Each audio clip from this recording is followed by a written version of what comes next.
ఈ ప్రత్యేకమైన కోరికలను ఏర్పాటు చేస్తాం. ఈ సమయంలో ఈ కోరికల కొరకే సహోదరుడు ప్రభు యొక్క పిలుపులో ఉన్నటువంటి ఏర్పాటు తిమోతి గారు వచ్చి ఇప్పుడు మనం ఈ 3 రోజులు వాక్య పరిచర్యలో వాతావరణం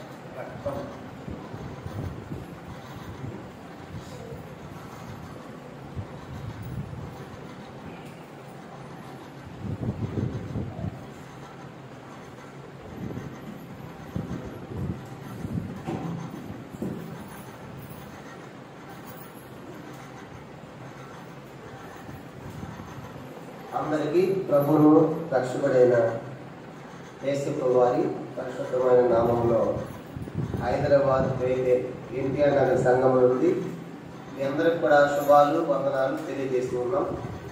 మరి మీ మధ్యకి రావడం ఇచ్చిన ప్రభు ఇచ్చిన ఆధిక్యతను బట్టి ప్రభుకి ఎంతో వందనస్తున్నాం.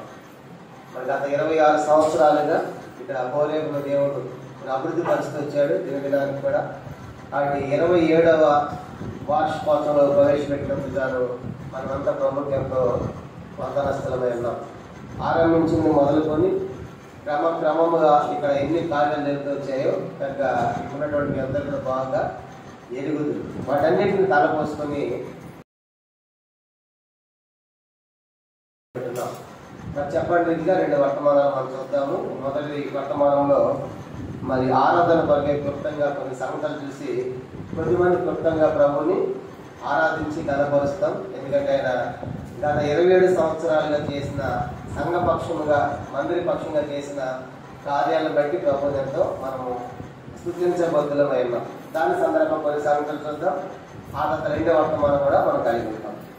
సరే, ఎందుకు కూడా ఇప్పుడు నా మందిరం పేరేంటి చెప్పండి. ఇప్పుడు మందిరం పేరేంటి? హోరేబు ప్రార్థనా మందిరం. తర్వాత 2వ ప్రశ్న, హోరేబు అంటే అర్థం ఏంటి? హోరేబు అంటే ఎడారి అని అర్థం. చెప్పండి, హోరేబు అంటే ఏంటంట? ఎడారి. హోరేబు అంటే ఎడారి అని అర్థం. తర్వాత హోరేబు అనేది దేవుని మందిరం, దేవుని పర్వతము, దేవుని మందిరం అని పిలవబడింది. కానీ హోరేబు అనేటువంటి ఆ పదానికి అర్థం ఏంటంటే ఎడారి అని అర్థం. చెప్పండి, ఆ పర్వతానికి హోరేబు అని పేరు. కనుక ఆ పర్వతం దగ్గర దేవుడు ఉన్నాడు కనుక దేవుడు కనబడ్డాడు, మోషే ప్రత్యక్షమయ్యాడు కనుక అది దేవుని పర్వతము అని పిలవబడింది. కాబట్టి చేసిన కార్యాలు ఎలాంటివి అనేది మరి కొన్ని సంగతులు మనం చూద్దాము. ఆ తర్వాత హోరేబులో మనం ఏం పొందుకున్నాం అనే విషయాలు కూడా మనం చూడబోతున్నాం. ఈ మొదటి వర్తమానంలో 2 పార్ట్లు మనం చూద్దాం. మొదటిది నిర్గమాకాండము 17వ అధ్యాయం, ఎక్సోడస్ చాప్టర్ 17. హోరేబులో ప్రభు మన కోసము చేసినది ఏమిటి అని చూద్దాము. మనకు ఏం అనుగ్రహించాడో కూడా 2వ భాగంగా మనం చూద్దాం. నిర్గమాకాండం 17వ అధ్యాయము 6వ వచనాన్ని అందరం కలిసి చదువుకుంటాం. నిర్గమాకాండం 17వ అధ్యాయము 6వ వచనము అందరం కలిసి చదవండి. ఇదిగో అక్కడ హోరేబులోని బండ మీద నేను నీకు ఎదురుగా నిలిచేదను, నీవు ఆ బండను పట్టగా ప్రజలు త్రాగుటకు దానిలో నీళ్లు బయలుదేరని మోషేనే సెలవేగా చేసేము. మనం గమనించామంటే ఇశ్రాయేలు ప్రజలు వాళ్ళు ప్రయాణం చేసుకుంటా సీను అనేటువంటి అరణ్య ప్రాంతానికి వచ్చారు. మొదటి వచ్చేవాళ్ళు అక్కడ నుంచి రెబ్బుదీములో దిగారు. ఆ తర్వాత నీళ్లు లేవు కనుక త్రాగడానికి నీళ్లు లేవు కనుక దప్పిచేత అల్లాడిపోతున్నటువంటి ఆ టైంలో కనుక మోషేను రాళ్లతో పట్టాలనుకుంటున్నారు ప్రజలు. అలాంటి భయంకరమైన సిచ్యువేషన్స్ లో ప్రభావితున్నాడు కదా మోషే. అది హోరేబులో ఆ బండ ఉంది కదా, ఆ బండ మీద నేను నిలుస్తా కాబట్టి ఆ బండ మీద ఎదురుగా నిలిచేదను, నీ వచ్చి ఆ బండ మీద ఉన్న నన్ను కొట్టు. కనుక అప్పుడు ఏమొస్తుందంటే బండలో నుండి నీళ్లు వస్తాయి అని ప్రభు అయినటువంటి దేవుడు మోషేకి సెలవిచ్చాడు. కాబట్టి ఎప్పుడైతే ప్రభు ఆ బండ మీద ఉన్నాడో మోషే వెళ్ళి ఆ బండను కొట్టగా ఏమైందంటే నీళ్లు ఉబ్బికి ప్రవహించినట్లుగా మనం చూస్తాం. కాబట్టి ఈ యొక్క సమయంలో కొట్టబడినటువంటి ఆ బండ ఎలాంటి బండ అనే సంగతిలో మనం చూస్తాం. ఆ బండ ఎవరంటే ప్రభు అయిన యేసుక్రీస్తు వారి మనం చూస్తాం. మొట్టమొదటి చూసామంటే ఆ బండకి కీర్తన 78వ కీర్తన, ఆ బండ గురించిన 7 సంగతులు ఈ ఉదయం మనం చూద్దాం. కీర్తన 78 మనం చూసామంటే 15, 16 వచనాలు. కీర్తన 78, 15, 16 వచనాలు చదువుకుంటాం. అరణ్యములో ఆయన బండలు చీల్చి సముద్రమంత సమృద్ధిగా వారికి నీరు త్రాగనిచ్చారు. బండలో నుండి ఆయన నీటి కాలువలు రప్పించెను, నదుల వల్ల నీళ్లు ప్రవహింపజేశారు. కాబట్టి 15 రాయండి. ఆయన బండ చీల్చబడిన బండ. చెప్పే బండ ఉంటుంది, చీల్చబడిన బండ. ఆ బండ వేసుకున్న వారి 2020 సంవత్సరాలు ఆయన తల్లో ఉండకేయటము, పాదహస్తాల మేకులు, ప్రక్కల బళ్ళము, వీపంతా దున్నబడి యెరూషలేము వీధుల్లో ఆయన గోడతో కొడుతున్నప్పుడు యేసుకు వారికి శరీరము చిన్న చిన్న మొక్కలుగా రిప్పలుగా రాలిపోయింది కనుక ఆయన దేహము చీల్చబడింది. కాబట్టి తద్వారా వచ్చిన రక్తము ద్వారా, ప్రవహించిన రక్తము ద్వారా యావత్ మానవాళి కనుక పాపం పరిహరించబడుతుంది. అందుకే యేసు రక్తము ప్రతి పాపం నుండి మనం కడిగి పవిత్రంగా చేస్తా ఉంది. అది 2020 సంవత్సరాల క్రితం జరిగిన సంగతి అయితే ఇక్కడ మనం చూసినప్పుడు ఎప్పుడైతే ఆ బండ చేర్చబడిందో ఆ బండలను చేయాలి సముద్రం అంతా సమృద్ధిగా నీరు ప్రవహించబడింది. కాబట్టి ఆ బండ వేసిన వారే ఆయన నీ కోసము నా కోసము చేర్చబడ్డాడు. ఎక్కడ? హోరేబులో. మొదటి విషయం కనుక చెప్పండి, ఎక్కడండి జరిగింది ఇది? హోరేబులో ఆయన చేర్చబడిన బండ. ఇదే మాట 105వ కీర్తన 41వ వచనం. కీర్తన 105వ కీర్తన 41వ వచనం. 105:41. ఆ బండను చేల్చగా నీళ్లు ఉబ్బికి వచ్చాను, ఎడార్లకు ఏరులై పారేను. కాబట్టి హోరేబులో ప్రభు నీ కొరకు నా కొరకు చేసిన మొదటి కార్యం ఏంటంటే ఆయన మన కొరకై చేల్చబడ్డాడు. కానీ దాన్ని బట్టి మన ప్రభువుని ఆరాధించాలి. ప్రభు నా తప్పకి తీర్చి నిమిత్తమై కనుక నా కొరకై నీ దేహము చేర్చబడినందుకై, నా కొరకై బండ అయినటువంటి నీవు చేర్చబడినందుకై నీకు స్తోత్రము అని ప్రభుని మనం వెలుగెత్తి ఆరాధించి స్తుతించబద్దులమైన ఇది మొదటి విషయంగా మీకు జ్ఞాపకం చేస్తా ఉన్నాం. రెండో సంగతి చూద్దామా? ఆ బండ ఏంటంటే మనం చదువుకున్నాం నిర్గమాకాండం 17వ అధ్యాయము 6వ వచనం. రెండవది మనం చూద్దాం నిర్గమాకాండం 17వ అధ్యాయము 6వ వచనం అని రాయబడింది. 17:6. ఇదిగో అక్కడ హోరేబులోని బండ మీద నేను ఎదురుగా నిలిచేదను, నీవు ఆ బండను కొట్టగా చాలండి. అందరూ చెప్పండి, కొట్టబడిన బండ. రెండోది ఏంటంటే ఆ బండ కొట్టబడింది కనుక కొట్టబడింది, మొత్తబడింది. మనం చూసామంటే రెండవదిగా ఆ బండ వేసుకున్న వారి ఆయన నీ కోసము నా కోసము ఏమయ్యాడంటే ఆయన కొట్టబడ్డాడు. అందుకే ఆయన బంధించినప్పుడు కనుక ఆయన అరచేతులతో కొట్టిది అన్నాడు యోహాను సువార్తలో. అంత మాత్రమే కాదు, ఆ రోమా సైనికుల్లో ఒకడు ఆయన తల మీద ముసుగు వేసి కనుక బుద్ధి కనుక యేసు నిన్ను బుద్ధినిది కొట్టింది ఎవడు చెప్పుని అపహాస్యం చేశాడు. కనుక ప్రభు వారు నీ కోసము నా కోసము ఆయన కొట్టబడిన వాడిగా మనం చూస్తాం. అందుకే యెషయా 53వ అధ్యాయంలో ఆయన మన కోసము మొత్తబడ్డాడంట. కానీ కారణం ఏంటంటే మన పాపములను భరించడానికి గాను, మన శిక్ష ఆయన పొందడానికి కాను, ఆయన మన కోసము మొత్తబడిన వాళ్ళు కాదు, వ్యసనాక్రాంతులు కాదు, వ్యాధి పొందిన వాళ్ళు కాదు, మనుషులు చూడగలని వాళ్ళుగా మనం చూస్తాం. కనుక ఎలాంటి ప్రభు అయినా 10,000 మందిని ఆయన్ను గుర్తించవచ్చు. ధవలవరుడు, రత్నవరుడు అలాంటి ప్రభు. ధవలవరుడు అనగా తెల్లని వాడు కనుక అలాంటి ప్రభు, పరిశుద్ధుడైన ప్రభు నీ కోసము నా కోసము ఆయన పట్టబడి సంవత్సరాన్ని లేని వాడిగా, వ్యసనాక్రాంతుడిగా, వ్యాధి పొందిన వాడిగా, మనుషులు చూడమని వాడిగా, మొత్తబడిన వాడుగా, బాధించబడిన వాడుగా ఆయన మనము ఎన్నిక చేయకపోతే మనం చూస్తాం. ఆయన పట్టబడిన బండగా మనం చూస్తాం. ఇది కూడా హోరేబులోనే జరిగింది. కనుక మొదటి హోరేబులు ఆయన చేర్చబడిన బండ. నీ కోసము నా కోసం ప్రభా, నా కోసము నువ్వు చేర్చబడినందుకై స్తోత్రాలయ్యా. రెండోది మనం చూస్తాం ఆయన మన కోసము పట్టబడిన బండ. అదే మాట కీర్తన 78వ కీర్తన 20వ వచనం రాయబడింది. ఆయన కొట్టబడిన బండ. కీర్తన 78, 20వ వచనం. ఆయన బండను కొట్టగా నీరు ఉబికెను, నీళ్లు కాలువలై పారెను, ఆయన ఆహారమును ఇయ్యగలచాలి కనుక ఆయన బండను కొట్టగా నీరు ఉబికెను కనుక నీరు ఉబ్బడానికి కారణం ఏంటంటే ఆయన కొట్టబడు ద్వారా. కాబట్టి రెండవదిగా యేసు ప్రభువు ఆ బండ అయితే ఆయన నీ కోసము నా కోసము ఆయన కొట్టబడిన వాడిని మనం చూస్తాం. ప్రభు ఆ రీతిగా హోరేబులో నువ్వు నా కోసం చేర్చబడ్డావయ్యా, నీకు స్తోత్రాలు. రెండవదిగా ఆ బండలాగా నా కోసం నీవు కొట్టబడ్డావు తండ్రి, నీకు స్తోత్రం అని ప్రభు ఆరాధించాలి. ఇది రెండవ సంగతి. మూడవ చూద్దామా? ఆ బండకున్న మూడవ సంగతి చూసినప్పుడు 1 కొరింథీ పత్రిక 10వ అధ్యాయం, 1 Corinthians chapter 10:4. 1 కొరింథీ పత్రిక 10వ అధ్యాయము. 1 కొరింథీ పత్రిక అందరూ తీయగలిగిన వాళ్ళందరూ కూడా తీయండి. బైబిల్ ఉన్న వాళ్ళందరూ తీయండి, చదువున్న వాళ్ళందరూ కూడా తీయండి. ఫాస్ట్ గానే బైబిల్ తీయట్లా, మొత్తం బైబిల్ తీయాలి కదా. కాబట్టి బైబిల్ చేతిలో ఉంది ఎందుకు కనుక అసలు బైబిలే తీయాలి, జిప్పు కూడా తీయకుండా అక్కడ పెట్టేశాడు, తగ్గడానికి 4 మాటలు చెప్పేసి ముగ్గు వెళ్ళిపోయాడు. అలా చేయడానికి కూడా చెప్తా ఉంటే తీసి బైబిల్ చదివేవాడు. ఒకవేళ బహుశా నీకు చదువు రాకపోతే వేరే సంగతి, చదువు వచ్చిన తర్వాత తప్పనిసరిగా బైబిల్ తీసి చదవడం ప్రయత్నము చెయ్యాలి. నాకే కొన్నిసార్లు తెలిసిన వాక్యాలే కానీ చదువుతా ఉంటే కొత్తదనం, ఏదో కొత్త తలంతో వస్తూ ఉంటుంది. అది ఈ మాట కొత్తగా అనిపించింది అని అనిపిస్తూ ఉంటుంది. అందుకే మనం తప్పనిసరిగా బైబిల్ తీయాలి. అందరూ చదువు పాలన చేసేది ఎలాగా తమ్ముడు వెంబడించిన ఆత్మ సంబంధమైన బండలోనిది ఆ బండ వేస్తే అందరి పలకండి మాట, తమ్మును వెంబడించిన బండ. మూడవదిగా బండ ఏం చేసిందంట?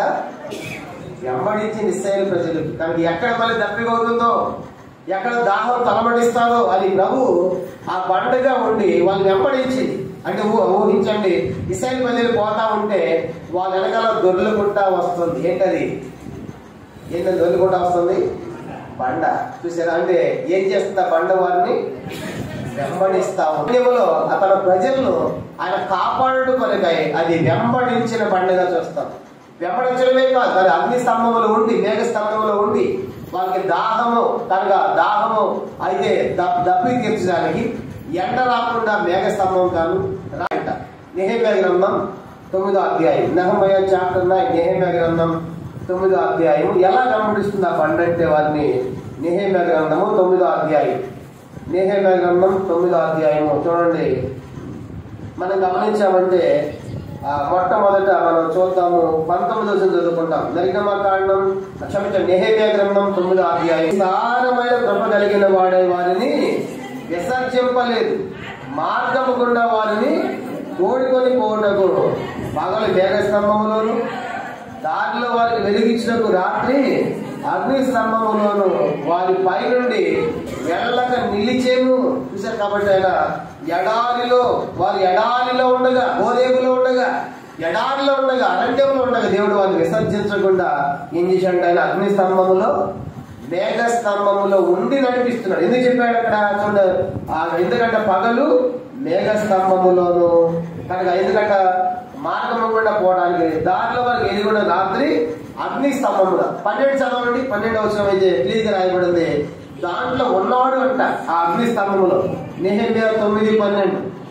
ఇదియు కాక పగటి కాలములు మేఘ స్తంభములో ఉండిన వాడవును ఉన్నాడు, మేఘ స్తంభంలో ఉన్నాడు, ఉండిన వాడవును రాత్రి కాలమందు వారు వెళ్ళవలసిన మార్గమున వెలిగించుడిగా అగ్ని స్తంభంలో ఉండినవాడు ఉన్నాడు, అగ్ని స్తంభంలో ఉన్నాడు, ఉండినవాడు అయి ఉంటే వాళ్ళని తోడి మళ్ళీపోతుంది. ఎలా వెంబడిస్తున్న బండ దప్పికి తీర్చాలి, ఎండ తగలకుండా కనుక. చూసారు కనుక రాత్రి చీకటి లేకుండా, చలి లేకుండా కనుక దేవుడు అతిథిగా వాళ్ళు నడిపిస్తూ వచ్చాడు. ఈ సంఘాన్ని కూడా, ఈ యొక్క గోరేగుని కూడా గత 26 సంవత్సరాలు దేవుడు నడిపిస్తూ వచ్చినందుకు మనం దేవుడు ఎంతగానో మనం స్తుతించాలి. కానీ 2 సంగతులు చూసాం మనము.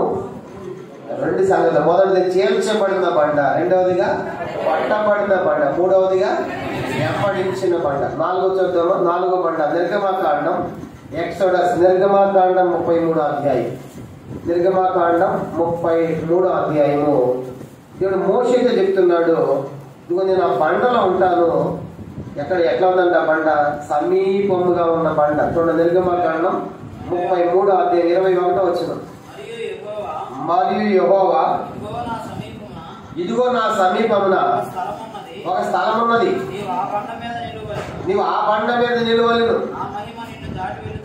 నా మహిమ నిన్ను దాటి వెళ్ళుచుండగా ఆ బండ సొంతలో నిన్ను ఉంచి చాలా గమనించామంటే 21 చెప్పాడు, ఇదిగో నా సమీపంలో ఒక స్థలం ఉన్నది, నీ వాటి ఆ బండ మీద నిలవలను. కనుక అది ఏ బండ అంటే మోషేకు సమీపముగా ఉన్న బండ. చెప్పండి, ఏ బండ ఉంటుంది? సమీపముగా ఉన్న బండ. ఎంత గొప్ప దేవుడు మన దేవుడు! ఆయన ఎంత సమీపంగా ఉన్నాడంటే మనకు మన దేవుడి సమీపంగా ఉన్నట్టు ఏ జనంలో ఏ దేవుడి సమీపముగా? ద్వితీయోపదేశకాండం 4వ అధ్యాయం, డ్యూటెరానమీ చాప్టర్ 4. చూడండి, ఆ దేవుడు ఎంత సమీపంగా ఉన్నాడంటే మనకి పిలిస్తే పలుకుతారు అంటారు కదా, అలాగ దేవుడు ఇశ్రాయేలు ప్రజలు 4వ అధ్యాయము 7వ వచనం, ద్వితీయోపదేశకాండం 4వ అధ్యాయము 7వ వచనం. ఎలాగనగా మనం ఆయనకు మొదలుపెట్టినప్పుడల్లా మన దేవుడిని యెహోవా మనకు సమీపంగా ఉన్నట్లు మరి ఏ గొప్ప జనమునకు ఏ దేవుడి సమీపముగా ఉన్నాడు? చూసి గమనించామంటే ఆయన 4వది ఆయన సమీపముగా ఉన్న బండ. అంటే మనకు సమీపముగా ఉండాలి కనుక మనకు దగ్గరగా ఉండాలని, మన ప్రార్థన ఆలకించాలని, మన ప్రార్థనకు జవాబులు ఇవ్వాలని, మనం అడిగినవి అనుగ్రహించాలని ఆయన మనకు సమీపముగా ఉన్న దేవుడు. ఎంత గొప్ప దేవుడు! అందుకే ప్రభా ఈ గత 26 సంవత్సరాలుగా మాకు సమీపంగా ఉండి మమ్మల్ని నడిపించావు, నీకు స్తోత్రాలు. అందుకే ఆయన సమీపంగా ఉన్నందుకు ఆయనకి ఏం చేయాలంటే మనము కీర్తన 75 మొదటి వచనం, సమీపంగా ఉన్నందుకు ఆయన కృతజ్ఞతాస్తుతులు మనం చెల్లించాలి. కీర్తన 75 మొదటి వచనం, దేవా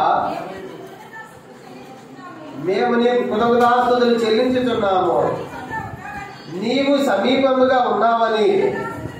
చూశారు కాబట్టి ఎందుకంటే ఆయన కృతజ్ఞతాస్తుతులు చెల్లించాలి? నువ్వు సమీపంగా ఉన్నావు, నాకు నీ ఆశ్చర్య కార్యములను వివరించదు. కాబట్టి ప్రభు మా యొక్క దూర విషయంలో మాకు సమీపముగా ఉండి మమ్మల్ని నడిపించావు, మా ప్రార్థనలు ఆలకించావు, మాకు జవాబు అనుగ్రహించావు. కాబట్టి నీవు సమీపంగా ఏ దేవుడు ఏ జనంలో ఏ దేవుడు ఉన్నాడు, అలాగే మాకు సమీపం ఉన్నందుకై నీకు స్తోత్రాలు. ఎందుకంటే ఆరాధించాలని కొన్ని నిమిషాలు ప్రధాన ముందుకు వెళ్దాం. రెండో వర్తమానము డీటెయిల్డ్ గా మనం చూద్దాం. 5వ సంగతి చూద్దాము. 5వదిగా బండి ఎలాంటి బండి అంట? మొదటి సమూయేలు గ్రంథం 20వ అధ్యాయం, ఫస్ట్ సమూయేల్ చాప్టర్ 20. మొదటి సమూయేలు గ్రంథం 20వ అధ్యాయము 19వ వచనం. దినములాగి నీవు దాగిన స్థలమునకు త్వరగా వెళ్ళు, ఏసేలు అను బండ దగ్గర ఉండము చాలు. కనుక ఏ బండ అంటది? ఏసేలను. ఆ బండ దగ్గర ఏం చేయాలంట? నీవు దాగి ఉండము. అంటే నీకు అది ఆశ్రయము, నిన్ను కాపు చోటు నీవే. దావీదును సౌలు తరుగుతున్నప్పుడు, ఇంట్లో ఉన్న సౌలు తరుగుతున్నప్పుడు, శత్రువు తరుగుతున్నప్పుడు దావీదుకు బండగా ఆశ్రయం ఉన్నది ఆ ప్రభే. ఎందుకంటే ఇక్కడ నువ్వు ఆ ఏసేలు ఆ బండ దగ్గర దాగి ఉండే అర్థం ఏంటంటే ఇది మనకు ఆశ్రయమైన బండ, మనల్ని దాచే అది మనల్ని కాపాడే బండగా మనం చూస్తాం, అది మనకు ఆశ్రయమైన బండగా మనం చూస్తాం. కాబట్టి అందుకే యెహోవా నామము బలమైన దుర్గము, నీతిమంతులు దానిని పరిగెత్తి సురక్షితముగా ఉండునని చూస్తాం. కాబట్టి 5వది మనకు రాయబడింది ఏంటంటే ఇది ఆశ్రయమైన బండ. అదే కీర్తన చూడండి, 104వ కీర్తన. ఆ బండ ఏం చేస్తుంది? ఒక్కరు చదవండి. 104:18. గొప్ప కొండలు, కొండ మేకలు గునిగిబట్లు,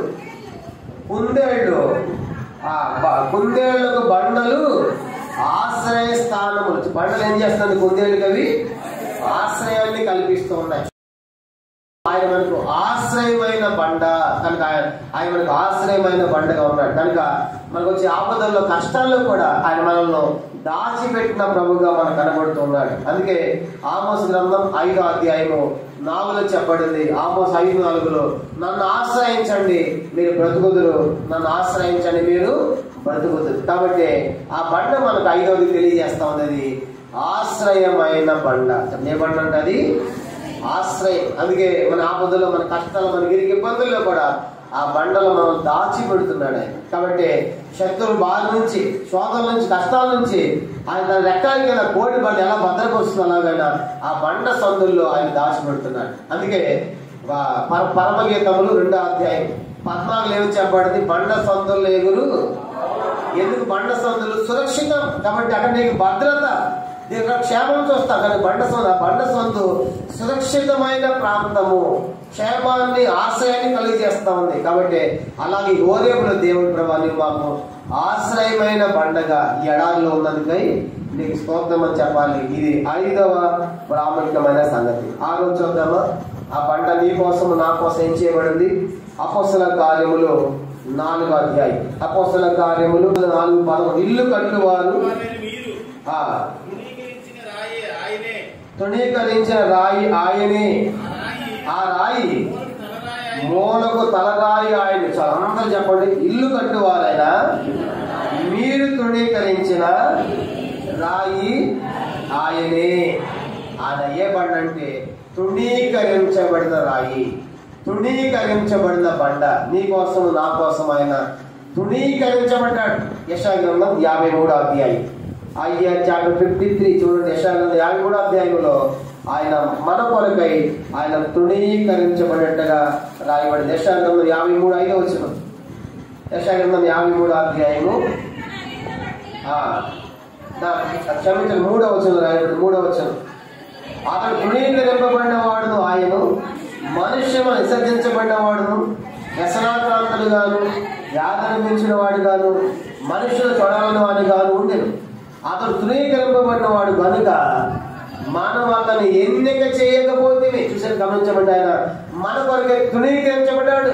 కానీ ఉదయకాలం ఎందుకు ఆలోచించాలంటే ప్రభా నా కొరకే నువ్వు తృణీకరించబడ్డావు కనుక నా కొరకు నువ్వు ఎన్నిక చేయకపోతే నా నిమిత్తమై, అందుకని నీ స్తోత్రాలయ్యా. కానీ ప్రియమైన వాళ్ళరా, ఇది 6వ ప్రాముఖ్యమైన సంగతి. ప్రభువారు ఆయన తృణీకరించబడ్డాడు, నిరాకరించబడ్డాడు, మనుషుల చేత విసర్జించబడ్డాడు. నీవేం చేస్తావు? వాడు ఆడుకోవడం జాన్ ఉన్నాడు గొల్లియాతు, వాడిని అక్కడ గెలుస్తామని సౌలైన రాజు తృణీకరించాడు దావీదును. అయితే గొల్లియాతు కూడా అన్నాడు, నిన్ను చంపేసే కుక్కల గద్దలకు పారవేస్తాను.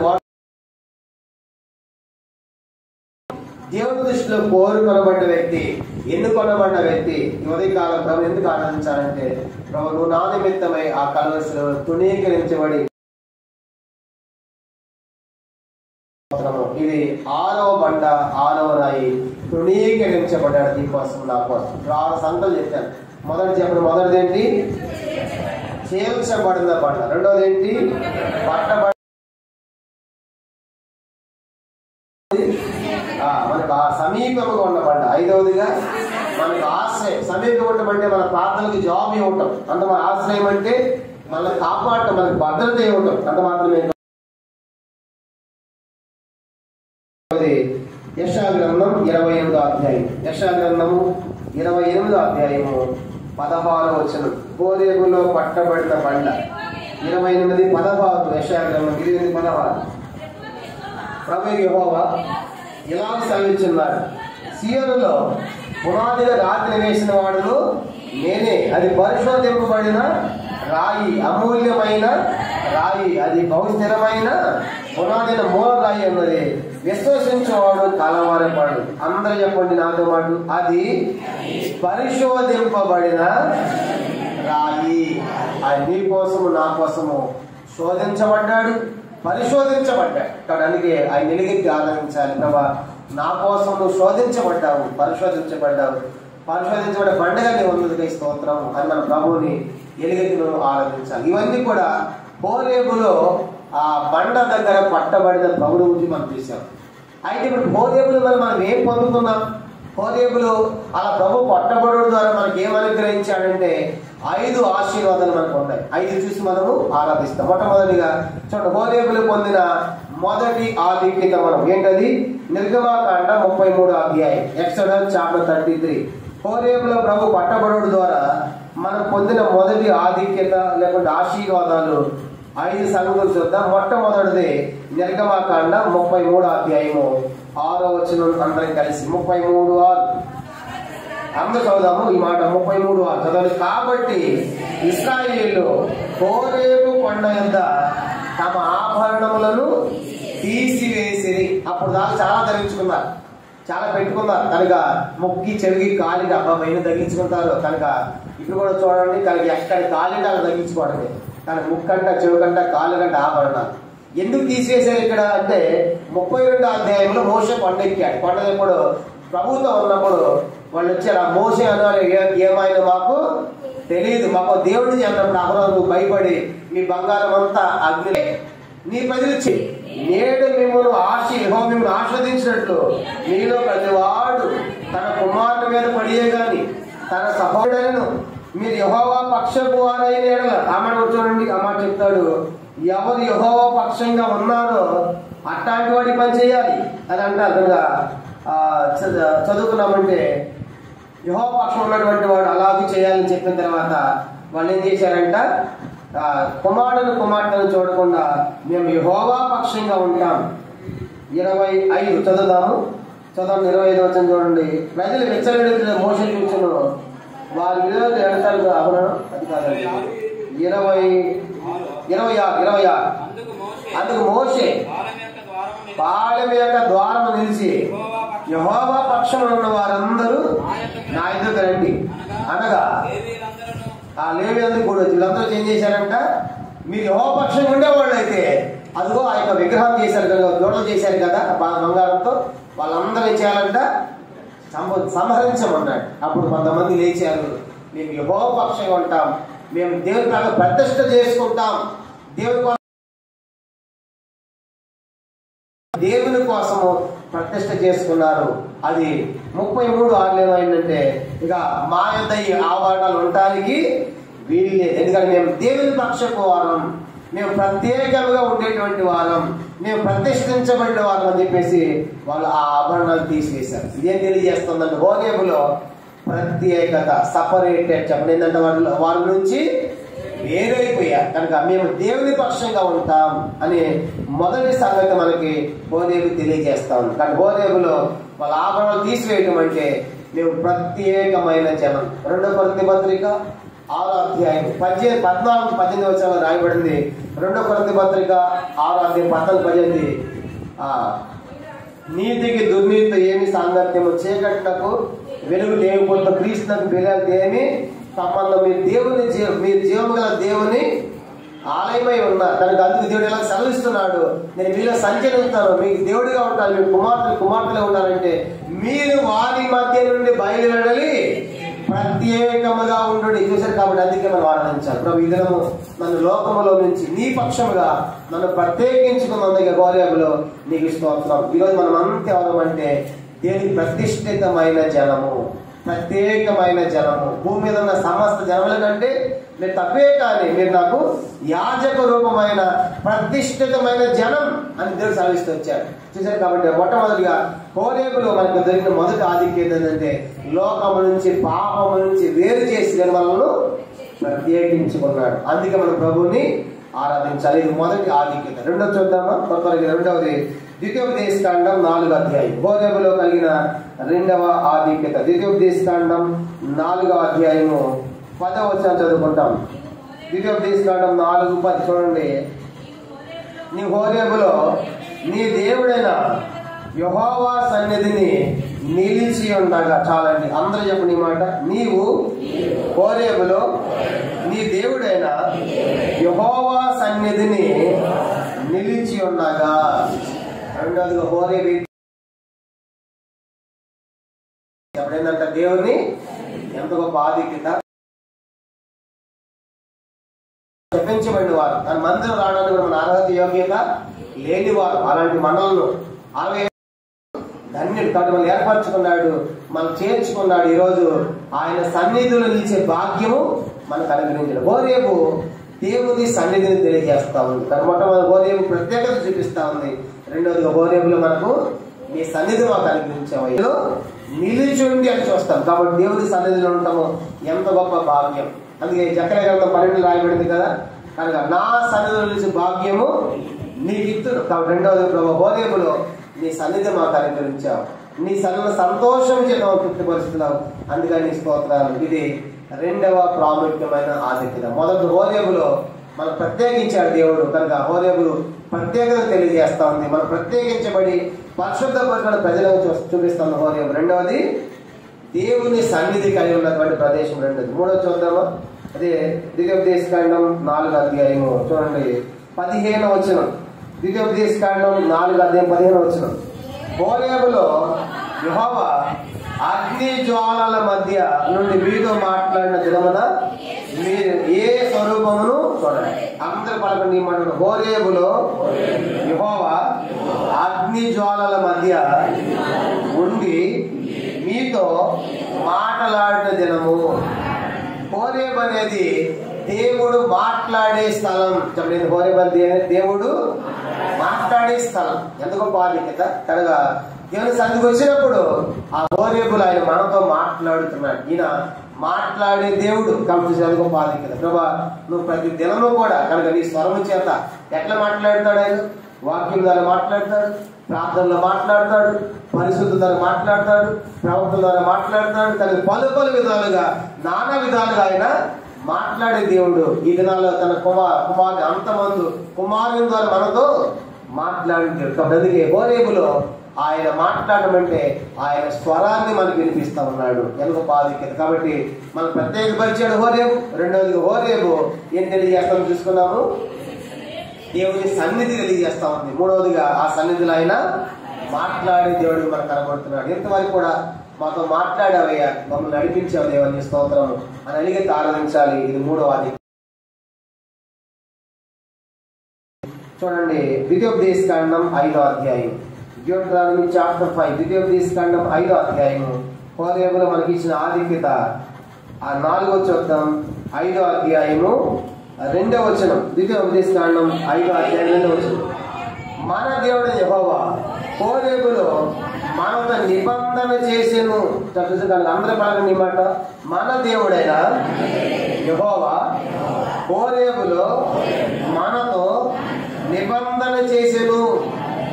కాబట్టి ఇదే మాట 29:1 కూడా మనతో వాగ్దానము చేసను, ప్రమాణము చేసను, నిబంధన చేసను రాయబడింది.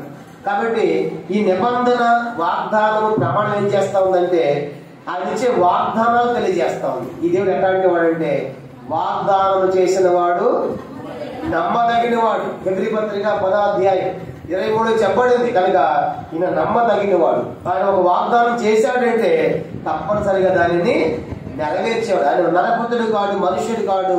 మాట తప్పడానికి ఆయన మాట వేసి నెరవేర్చకుండా, ఆయన చెప్పి చేయకుండా, స్థాపించకుండా మనం చూస్తాం. కాబట్టి మనకేం తెలియజేస్తాడు హోరేబులో ఆయన ఇచ్చే వాగ్దానాలు దొరికేస్తాం. చెప్పండి, హోరేబు ఎలాంటిది?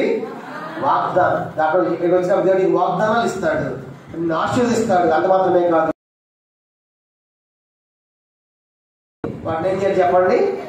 నెరవేర్చాలి. మనం కూడా అంటాం, నేను చాలా స్థాయికి వెళ్తాను, మాట ఇస్తాను కదా, మనం దాన్ని నెరవేర్చాలి. దేవుడు అట్లాంటి వాడు కాదు. ఆయన మాట ఇచ్చి నెరవేర్చకుండా, చెప్పి చేయకుండా. కాబట్టి ఆయన మాట ఇస్తే ఆయన మాటలన్నీ కూడా అవునన్నట్టుగానే ఉంటాయి. కాబట్టి అలాంటి దేవుడు. కాబట్టి హోరేబులో ఆయన వాగ్దానాలు ఇచ్చాడు, ప్రమాణం చేశాడు, నిబంధన చేశాడు. కాబట్టి హోరేబు అనేది ఇక్కడ ఇది వాగ్దానాలు దొరికే స్థలం. అందుకే మనం దేవుడిని ఎన్ని వాగ్దానాలు ఇచ్చాడు ఇప్పుడు దాకా, ఎన్ని వాగ్దానాలు ఇచ్చి ఉంటాడు ఈ మందిరానికి. వ్యక్తిగతంగా మనకే ఇచ్చాడు, కుటుంబంగా, సమాజంగా, సంఘంగా ఇచ్చాడు. కాబట్టి ఈ వాగ్దానాలన్నిటి కూడా మన స్వతంత్రం చేశాడు. కాబట్టి ఒక హోరేబులో నువ్వు ఇచ్చిన వాగ్దానాలు ఇచ్చి ఇవ్వటమే కాదు, వాటిని నెరవేర్చే దేవుడు ఉన్నందుకు ఆయన స్తోత్రం అని ఎలుగెత్తి ఆరాధించాలి. ఇది 4వ ఆధిక్యత. 5 దాకా చూద్దాము. 5 దాకా చూసి మనం ముగిద్దాం. మొదటి రాజుల గ్రంథం 8వ అధ్యాయం. మొదటి రాజులు 8వ అధ్యాయము 9వ వచనం. హోరేబులో ఉన్న 5వ ఆశీర్వాదం. మొదటి రాజులు 8వ అధ్యాయము 9వ వచనం. యెహోవాతో నిబంధన చేయగా మోషే తాను హోరేబునందు ఆ పలకలను మందసములో ఉంచాడు. దానిలో 2 రాతి పలకలు మరేమీ. ఆ రాతి పలకలు ఏంటో మనము మరి మధ్యాహ్న వర్తమానంలో మనం చూద్దాం. కానీ ఇప్పుడు రాయబడి మాట్లాడండి. అందరూ చెప్పండి, అందరూ పలకలు నాతో పాటు ఈ పదము, ఈ మాట అందరూ పలకండి. 8వ అధ్యాయం 9వ వచనం నేను చదువుతున్నాను. దీంట్లో మనకు కావలసిన మాట హోరేబునందు ఉంచెను. కాబట్టి హోరేబునందంట మోషేకి 2 రాతి పలకలు ఇచ్చాడు. ఆ రాతి పలకలను మనసులో పెట్టాడు. ఏంటి ఆ రాతి పలకలు? నిర్గమాకాండం, ఎక్సోడస్, నిర్గమాకాండం 31. ఆ రాతి పలకలు దేవుడు వేడితో రాశాడంట. నిర్గమాకాండం 31వ అధ్యాయము 18 నిర్గమకాండం 31:18. మరియు ఆయన సీనాయి కొండ మీద మోషేతో మాట్లాడటం చాలించిన తర్వాత ఆయన తన శాసనం మీద 2 పలకలను అనగా దేవుని వేలుతో రాయబడిన రాతి పలకలను ఆయన చెప్పాడు. ఆ రాతి పలకలు ఎవరు రాశారు? ఎట్లా రాశాడు? వేలుతో రాశాడు. 32వ అధ్యాయం నిర్గమకాండం 32వ అధ్యాయం 16-17 నిర్గమకాండం. మరి ఆ పలకలు దేవుడు చేసినవి. ఆ పలకల మీద చెప్పబడిన రాత చెప్పండి. ఇప్పుడు ఆ పలకలు ఎవరు చేశారంట? ఎవరు రాశారు? ఎట్లా రాశాడు? అదే ధర్మశాస్త్రం. ఏంటి ఆ పలకలు? ఏంటి? పలకలు ఈక్వల్ ధర్మశాస్త్రం. కొత్త నిబంధనలో ధర్మశాస్త్రం అంటే దేవుని వాక్యం. ధర్మశాస్త్రం చాలా పేర్లు ఉన్నాయి. ధర్మశాస్త్రము, ఆజ్ఞలు, కట్టడలు, శాసనాలు, న్యాయవిధులు, దేవుని వాక్కులు, ఇవన్నీ కూడా ధర్మశాస్త్రం. ఇప్పుడు హోరేబులు వాళ్ళకి ఏం దొరికింది?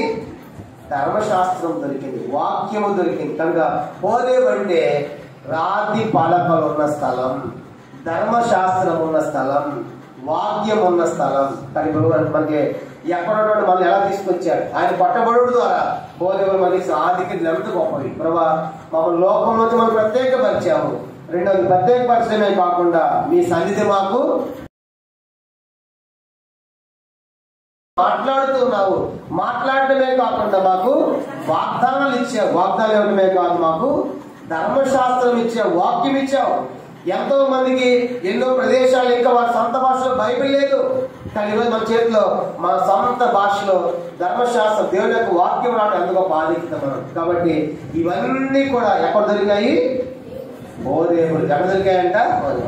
ఎట్లా దొరికాయి? ఆ ప్రభు హోరేబుల బండ మీద పట్టబడుడు ద్వారా. కాబట్టి ఆయన హోరేబులు మన కోసం ఏం చేసాడో మనం చూసాము.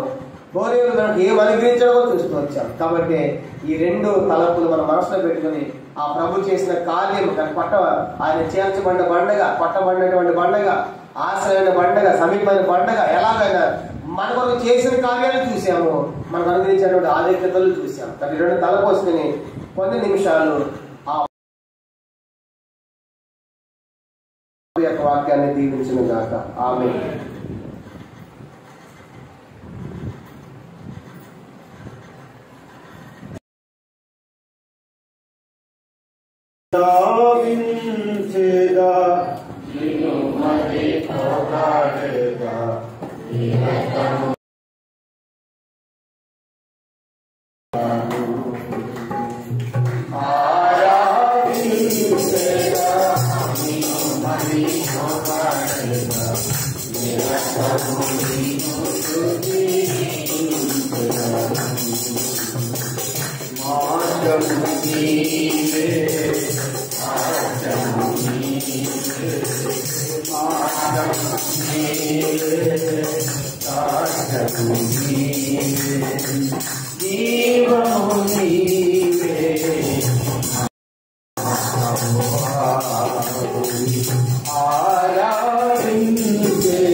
ఆరాధన అంటే మోకరించి సాగించండి. కొన్ని నిమిషాలు ప్రభుని కనపరుస్తా. 6 సంవత్సరాలు దాటించి ఎన్నో అనుభవాలు కూడా మధ్యలోని కాదు, ప్రతి కుటుంబం జీవితాల్లో ఎన్నో అనుభవాలు కూడా నడిపించాడు. అవన్నీ ఒకసారి జ్ఞాపకం. ఈ అనుభవాలు గుండా ఎలా బయటపడ్డామంటే ఆయన హస్తం ఉంది, ఆయన తోడుగా ఉన్నాడు కనుక మనం దాటొచ్చాం. ఆరాధన అంటే మోకరించాలి కనుక. ఇవ్వండి, ఆరోగ్యం బాగలేని వారు, మోకాలు నొప్పులు ఉన్నవారు పర్వాలేదు. కానీ ఆయన వయసు ఎంత? మీ సేవకుడి వయసు ఎంత అండి? 70 సంవత్సరాలు. ఆయన సైకిల్ పెడితే మీకు ఏమైంది? ఇస్తే నలిగిపోతాను.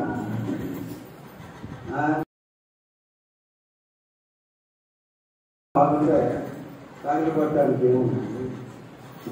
ఆరోగ్యం బాగలేదు. కాలు వెనకనున్న వాళ్ళు తగలకుండా అందుకే ముందుకు రండి అంట. సరే, ఈ సమయంలో ప్రత్యేకించి స్థానిక సంఘం ఎక్కువ సమయం లేదు కనుక స్థానిక సంఘం ఒక 5 సహోదరులు 5 సహోదరులు క్లుప్తంగా ఆరాధన చేయండి. మళ్ళీ మీరు మెసేజ్ అంతా చేయాలి, 1-2 మాటలే చెప్పండి చాలు. అలాగే ఆఖరిలో సేవకుని యొక్క కుటుంబం ప్రభుని ఆరాధన చేస్తారు. చేయండి సహోదరులు.